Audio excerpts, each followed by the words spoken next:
I don't consider myself a particularly ethical person, but I'm fair. Gucci. It was a name that sounded so sweet, so seductive. Come, meet the family. Hey everybody, this is Patrizia, and this is my family. Kick his teeth out! They had it all. Wealth, style, power. Who wouldn't care for that?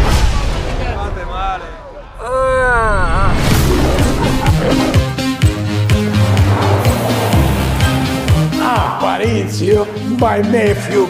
I've been the Gucci all my life. It is an empire. You can help the family. Gucci is not exciting, and everybody knows it. At least it's my name, sweetie. Our name, sweetie. Sweet dreams are made of these.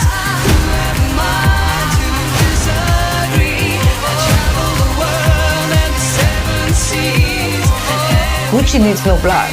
Gucci is what I say it is. This is not a woman's game. Remember that. Madness. Who does he think he is? It's time to take out the trash. Some of them want to Gucci is a rare animal.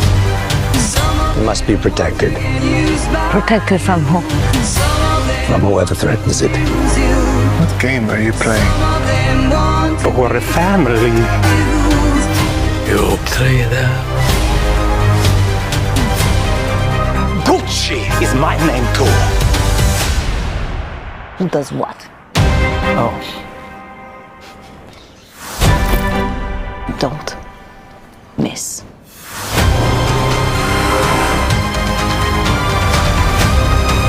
I don't consider myself a particularly ethical person, but I am fair.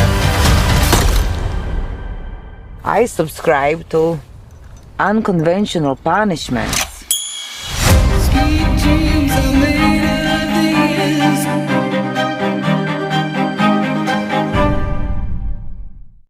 House of Gucci takes place mostly in Italy and New York between early 1970s and early 1990s. Patriarch of the family, Rodolfo Gucci, played by Jeremy Irons, is dying and wants his son Maurizio, played by Adam Driver, to take over his inheritance of the Gucci brand. There's just one problem. Maurizio wants to be a lawyer, and Rodolfo can't stand his Elizabeth Taylor look-alike girlfriend, Patrizia Reggiani. And for that, he pretty much disowns his son when his son declares he's going to marry his girlfriend. On the other hand, you have Aldo Gucci, Maurizio's uncle, who loves Patrizia for her no-nonsense attitude, but also their mutual interest in bringing Maurizio back into the Gucci fold. You see, Aldo has a son of his own, Paolo, but there's one problem. Paolo is not that smart, not that business savvy, and is a little bit too emotional. And of course, Paolo is played by Jared Leto. Aldo wants him nowhere near the business, and so Aldo and Patrizio work together to bring Maurizio and Rodolfo back together in his later years.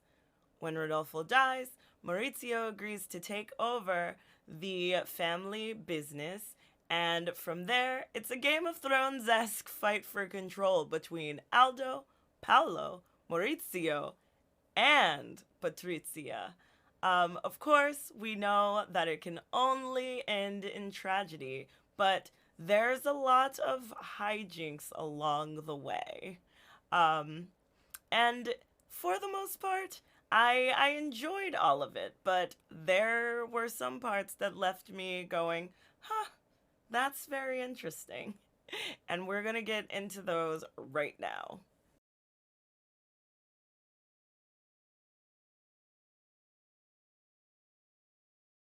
First, I'm going to start with the things that I liked about the movie, starting with the soundtrack. The soundtrack featured a lovely mix of both American and Italian classics from the 70s all the way up to the 90s. One thing that absolutely can save a movie for me is not only the soundtrack, but the use of the music throughout the movie. And one thing that I believe House of Gucci did really, really well was the usage of their soundtrack in tandem with their story to further the storyline. Perhaps one of my favorite scenes in the movie is Patrizia and Maurizio's first encounter at a 70s club. Um, as Donna Summer's Bad Girls plays, Maurizio is flirting with Patrizia and tells her, "You look just like Elizabeth Taylor." To which Patrizia purrs back, "I assure you, I'm much more fun." Gaga did the heavy lifting in that scene, but Donna Summers added just enough kick to let you know that Patrizia isn't a woman to mess with. Other notable artists include the Eurythmics, Eric B. and Rakim, Miguel Bosé, and New Order. And speaking of Patrizia and Mother Monster Lady Gaga, my favorite performance of the entire movie was Lady Gaga as Patrizia. Though, in my opinion, Lady Gaga's accent veered a little Russian at times, I absolutely enjoyed her in this role. The Patrizia Gucci that she portrayed was almost like this character from a comic book series. She was so commanding and so no nonsense. And of course, one of my favorite lines, father son in House of Gucci, the context, after watching the movie, the context in which that specific line was uttered makes it even more grandiose and campy and fun. We've seen Lady Gaga in a few acting roles. She's played supernatural Dami Mommy Countess in American Horror Story Hotel, but we've also seen her play this heartbreaking role of Allie in A Star is Born. This has a little bit of elements of both, veering more to the camp side, but it really solidifies Gaga as this character actor that is very, very believable. Much more believable, I would say, than her co-star Jared Leto. Don't worry, we're gonna get to him. Another thing that I really, really enjoyed, of course, was the fashion. Seeing how the Gucci brand evolved and seeing the different fashions from the 70s to even what Gucci is now, that was super fascinating. And not only that, you kind of get a window into how these fashion brands and houses are once intertwined. For example, before Tom Ford was being name dropped by Jay-Z for being Tom Ford, he was the creative director of Gucci. And this was during the height of their family drama. Which brings me to one of my other favorite things about the movie, the drama. Perhaps the most entertaining and sad part of the movie is the drama surrounding the Gucci family. And a lot of that drama was from their own doing. Every other scene is a double cross or a deal gone bad, and at the root of all of it is a Gucci. The amount of Gucci on Gucci crime, literal crime. was kind of the story within the story that kept this movie that seemingly went on forever and ever really enjoyable. And it was interesting to see how the actors portrayed those different characters through those moments of drama and tragedy and criminal behavior. I thought that was quite fascinating. Which brings me to a and kind of an unsung hero to me in this. Not necessarily an unsung hero, but we do get Selma Hayek out of nowhere, and I thought that was quite cool. Um, so yes, Selma Hayek is in the movie, and she plays a TV psychic named Pina, whom Patrizia befriends and eventually convinces to help concoct a hit against Maurizio. Though her part is small, it was very fun to see how her and Gaga played off of each other, especially in the end game of the movie where it gets towards that murder for hire plot. I read somewhere from Gaga that there was supposed to be a love scene between the two that was cut out. And while I am sad, in a nearly 3 hour movie, I can live with that. But it was really, really awesome to see Salma Hayek just amidst this ensemble cast of people and against this plot that seems almost like I said, a comic book, but this is real life. This has happened to real people.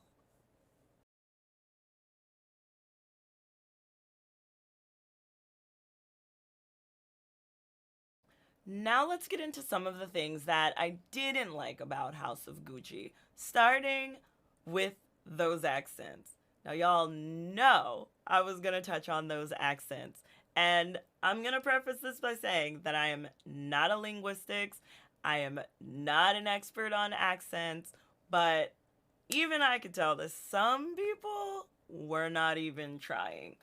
Jeremy Irons.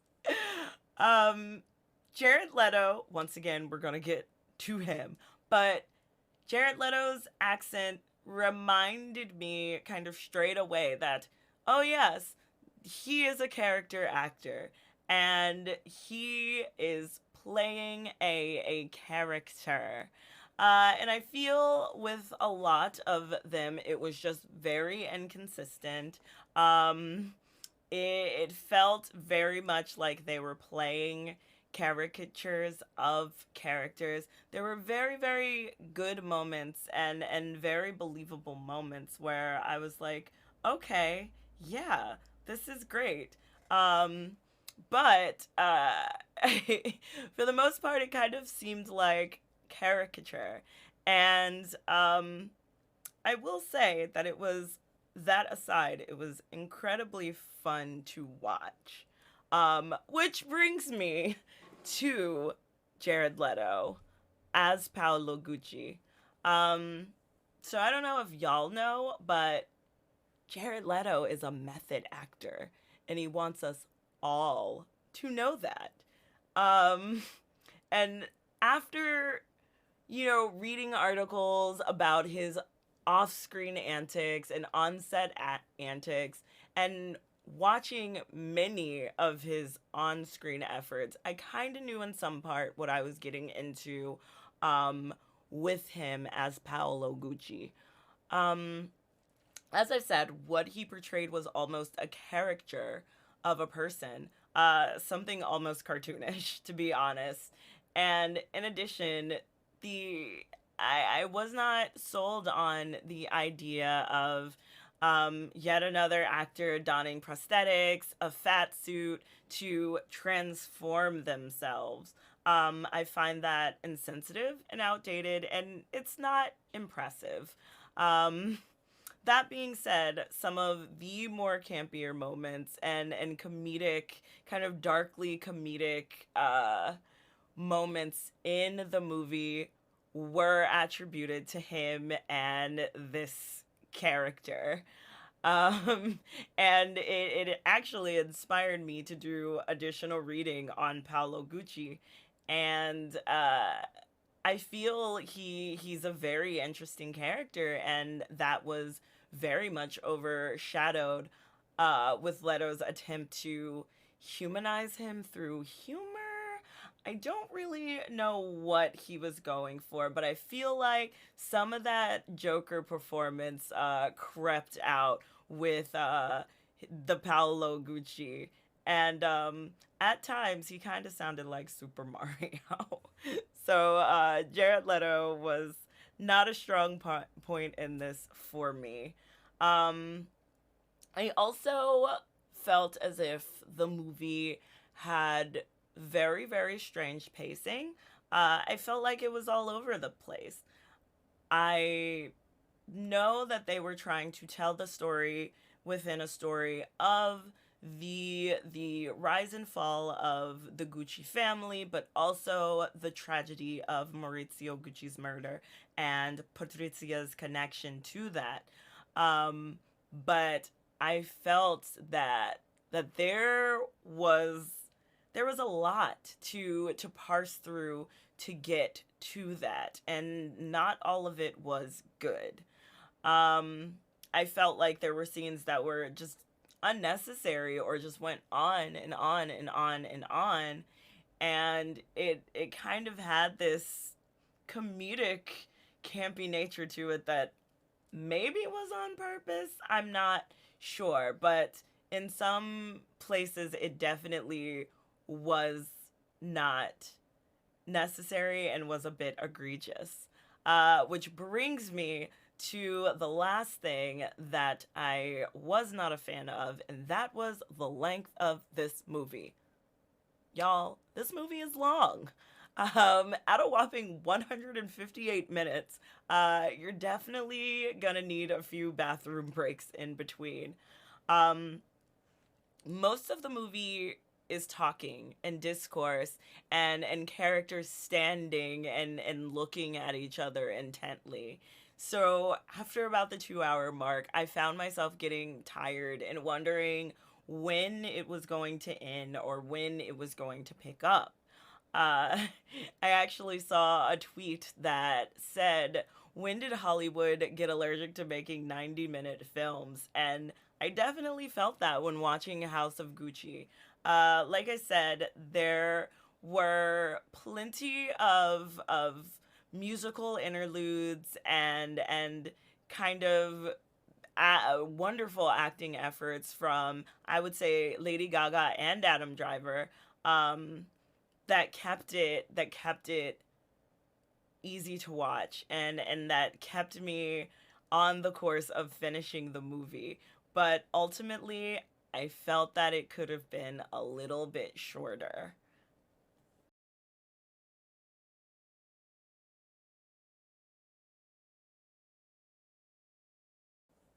Overall, I felt it was an interesting movie. Would I watch it again? Probably not, but I'm glad I did watch it.